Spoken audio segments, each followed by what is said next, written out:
friends, welcome back to the cabin, and today I'm going to talk about a new cookbook that I bought, and I very rarely ever buy new cookbooks.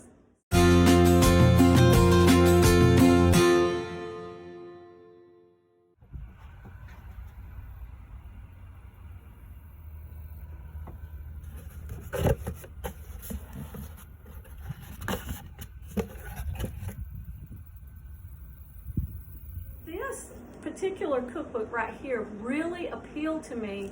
The title is the Modern Pioneer Cookbook. Now, this is by Mary of Mary's Nest, that fabulous YouTube channel. If you've never seen her channel, you need to go check it out. For my family, we are on what's called a traditional foods journey, and I have and continue to build upon a traditional foods kitchen. And it kind of started with the Sally Fallon book, Nourishing Traditions. A lot of you are already familiar with that. Getting us away from the over-processed foods, the nutrient-sparse foods. We want nutrient-dense foods. We're kind of this, we're absolutely of the same mindset when it comes to that. So when she came out with this cookbook, I was very intrigued and I bought it, and I wanted to go through it with you and give you my thoughts on it and let you know if I think this is one that you need to have in your traditional foods kitchen. So first of all, what I wanted to go into was the visuals of the cookbook. Okay, so you can see that it's a hardback, it's quality made. This is a very high quality cookbook. And I love the colors and the photography on it, and as well as inside of it, and I'll show you that in just a second. But one point that really impressed me, and it just something that just seemed to take it over the top as far as the quality of it, was the embossed face of it, the raised letters. I thought that was a nice point to really bring out and just make it a little bit more special. The table of contents you will find is the way it's laid out is very simple, but yet very thorough. But it's not busy. The font of the table of contents is a little bit larger. And something else that's very important that a lot of people don't really are not perceiving is when you're looking at font, it's not just the size of the font. It's also the spacing of the letters. If the letters are spaced out a little bit and not so crammed together, those of us that are visually challenged and have to wear reading glasses, it's not as blurry. When there's a little space between each letter in the word and a little more space between each word, that's a little easier for us to read, and it's also not as tiring on the eyes. The photography is just over the top beautiful. I'm going to show you some examples of that, okay? Well, first of all, let me show you. This is some of the font, the size of the font. In the book, same thing as with the table of contents, is the letters are larger, but they're not squeezed together. These are even more bold than the table of contents right here. They're not squeezed together. There's space between them, so they don't tend to blur together. So for us older ladies, visually challenged, and anybody that it's just easier to read, which is so good.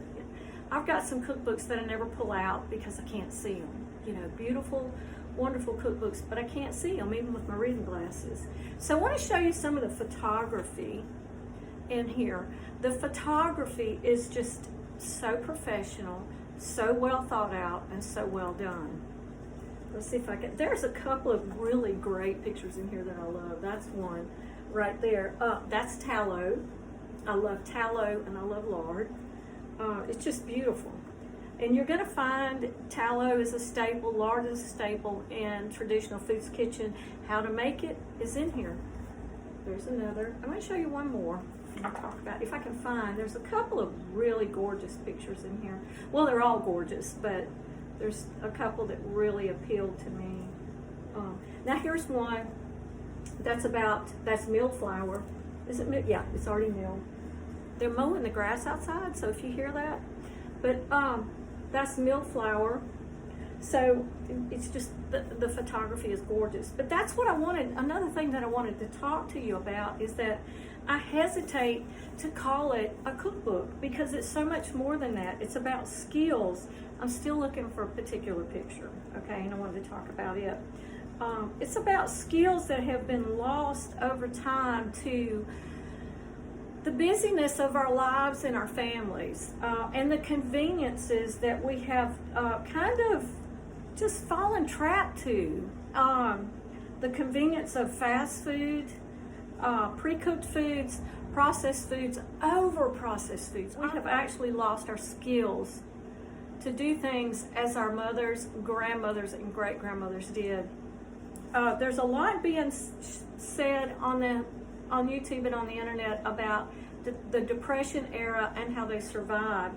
Well, this book is more like a textbook. It's more than a cookbook. Let's call it a textbook.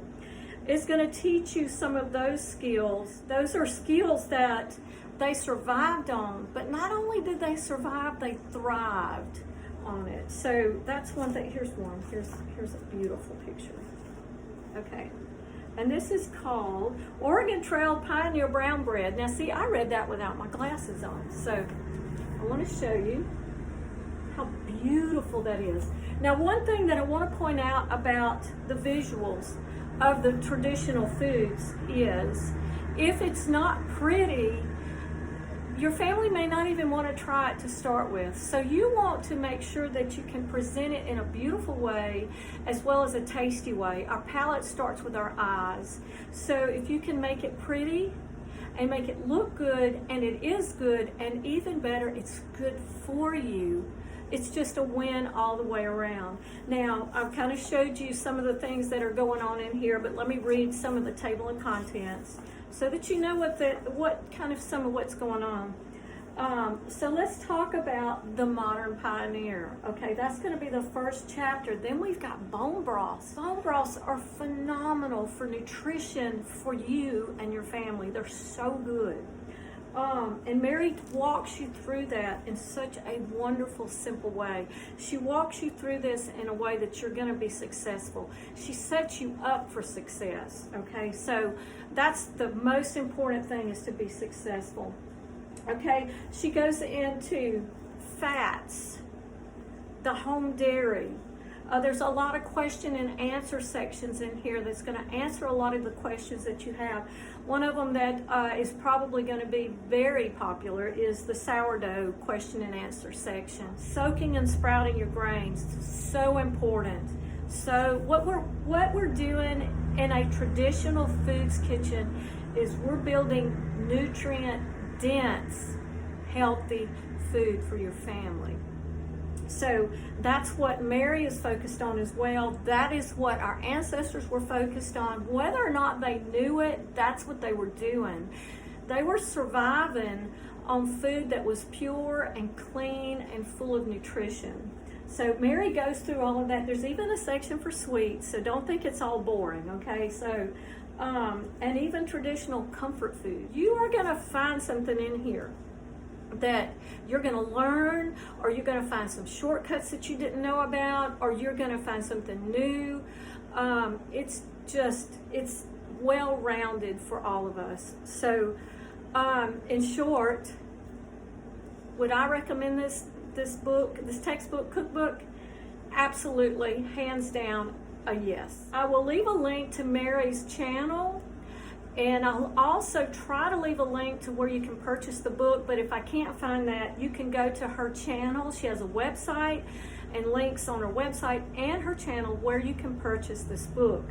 I highly recommend it. I highly recommend it for Christmas gifts, for young newlyweds, young mothers, anyone starting out, anybody that loves to cook and wants to eat healthier.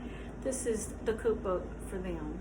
So until we meet up again, I want to share with you these beautiful words. Don't ever forget that your Heavenly Father loves you. And I'll see you on the next video. God bless.